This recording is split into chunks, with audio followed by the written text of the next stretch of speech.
नमस्कार। इस वीडियो में हम फोटोकेमिस्ट्री के अंतर्गत फोटोसेंसिटाइज्ड रिएक्शन, प्रकाश संवेदक अभिक्रियाएं, energy transfer in photochemical reaction, प्रकाश रासायनिक अभिक्रिया में ऊर्जा का स्थानांतरण, इन दो विषयों पर चर्चा करेंगे। फोटोसेंसिटाइज्ड रिएक्शंस या प्रकाश संवेदन अभिक्रियाएं। कई प्रकाश रासायनिक अभिक्रियाओं में क्रियाकारी पदार्थ प्रकाश ऊर्जा या फोटोन का सीधे अवशोषण नहीं करते, अतः अभिक्रिया संभव नहीं हो पाती। लेकिन क्रियाकारी पदार्थ में कुछ ऐसे बाह्य पदार्थ की सूक्ष्म मात्रा मिलाई जाए जो बिना अभिक्रिया में भाग लिए प्रकाश का अवशोषण करके प्रकाश रासायनिक अभिक्रिया को प्रेरित कर सके, अतः ऐसे मिलाए गए बाह्य पदार्थ को प्रकाश संवेदक फोटोसेंसिटाइजर कहते हैं। अतः संवेदक प्रकाश ऊर्जा को अवशोषित कर उस ऊर्जा को क्रियाकारी पदार्थ को स्थानांतरित कर देता है। इस प्रक्रिया को प्रकाश संवेदक या फोटोसेंसिटाइजेशन तथा अभिक्रिया को प्रकाश संवेदन अभिक्रिया फोटोसेंसिटाइजर रिएक्शन कहते हैं। मरकरी व कैडमियम की वाष्प सामान्य प्रकाश संवेदक के रूप में कई प्रकाश रासायनिक अभिक्रियाओं में काम में लेते हैं। इनमें मरकरी या कैडमियम जो भी काम में ले वो पहले प्रकाश के फोटोन की ऊर्जा को अवशोषित करता है और खुद एक्साइटेड स्टेट में चला जाता है। फिर वो एक्साइटेड होकर के क्रियाकारी पदार्थ से क्रिया करता है और क्रियाकारी पदार्थ को एक्साइटेड कर देता है और खुद अपनी ग्राउंड स्टेट में आ जाता है। फॉर एग्जाम्पल, अब यहाँ हम कुछ एग्जाम्पल्स की चर्चा करेंगे। नंबर 1, कार्बन मोनोऑक्साइड और हाइड्रोजन की अभिक्रिया।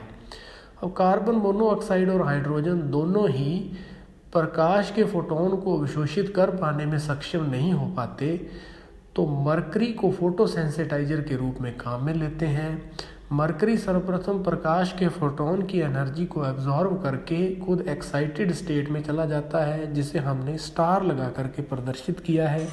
अब ये एक्साइटेड मरकरी का एटम हाइड्रोजन से इंटरेक्शन करता है और खुद ग्राउंड स्टेट में चला जाता है और सर्वप्रथम हाइड्रोजन एक्साइटेड स्टेट में पहुंच जाता है। फिर यह हाइड्रोजन वियोजित होकर के हाइड्रोजन के 2 एटम बनाता है। अब हाइड्रोजन का एक एटम कार्बन मोनोऑक्साइड से रिएक्शन करके HCO बनाता है। अब ये HCO फिर से हाइड्रोजन से क्रिया करके HCHO बनाता है और H अपने को मुक्त हो जाता है।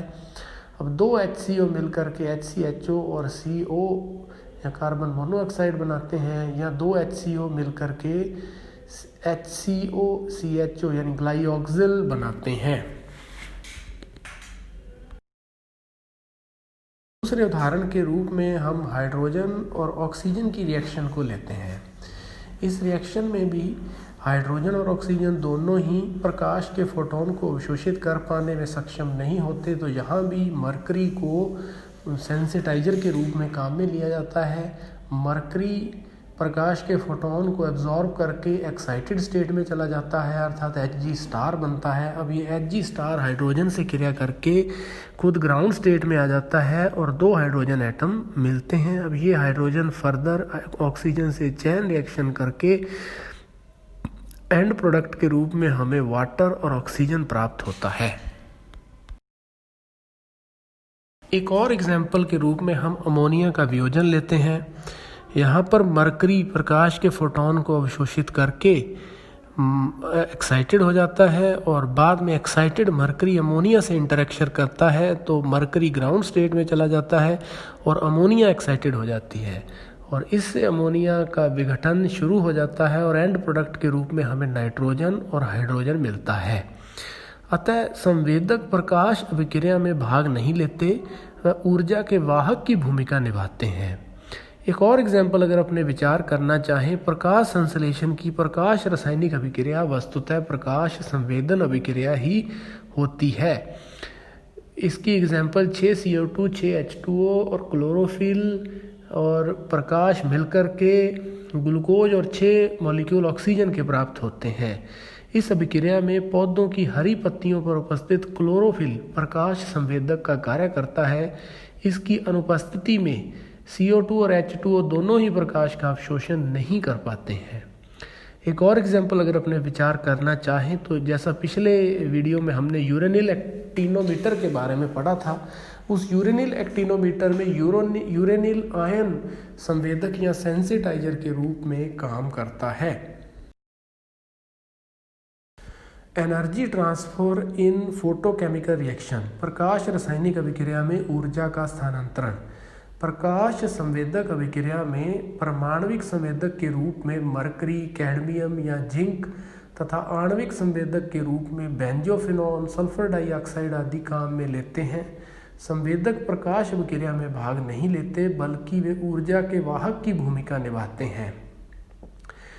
हम दाताग्राही डोनर एक्सेप्टर तंत्र को लेते हैं जो चित्र में दिखाया गया है, जिसमें सिर्फ दाता अणु D संवेदक है जो मूल अवस्था S0 या ग्राउंड स्टेट 1D में चला जाता है तथा यहाँ अब अंतर तल लंघन इंटर सिस्टम क्रॉसिंग प्रक्रम ISC द्वारा त्रिक उत्तेजित अवस्था T1 या 3D में चला जाता है। अब त्रिक उत्तेजित अवस्था में दाता अणु संवेदक क्रियाकारी पदार्थ ग्रहण करने वाले अणु A के मूल अवस्था अणु से टक्कर होती है तथा क्रियाकारक की त्रिक उत्तेजित अवस्था एक संवेदक की मूल अवस्था प्राप्त होती है तथा त्रिक अवस्था में क्रियाकारी अणु इच्छित उत्पाद देता है। संवेदक व उत्प्रेरक दोनों सर्वथा भिन्न हैं। उत्प्रेरक तो पहले से हो रही अभिक्रिया की गति को बढ़ाता है, जबकि संवेदक के बिना अभिक्रिया प्रारंभ ही नहीं होती, जबकि दोनों अभिक्रिया में खुद भाग नहीं लेते हैं। अब यहाँ एक अभिक्रिया के रूप में विचार किया जाए तो सबसे पहले ग्राउंड स्टेट, जिसको हम D0 से प्रदर्शित करते हैं, वो प्रकाश के फोटोन को एब्जॉर्ब करके एक्साइटेड स्टेट में चला जाता है 1D में। 1D इंटर सिस्टम क्रॉसिंग द्वारा ट्रिपलेट स्टेट में चला जाता है और 3D बन जाता है। अब ये जो 3D बना, ये मॉलिक्यूल्स के साथ रिएक्शन करेगा और खुद ग्राउंड स्टेट में आ जाएगा और ट्रिपलेट एक्साइटेड स्टेट में हमें क्रियाकारक प्राप्त होगा। अब ये जो क्रियाकारक है वो उत्पाद में बदल जाएगा। धन्यवाद।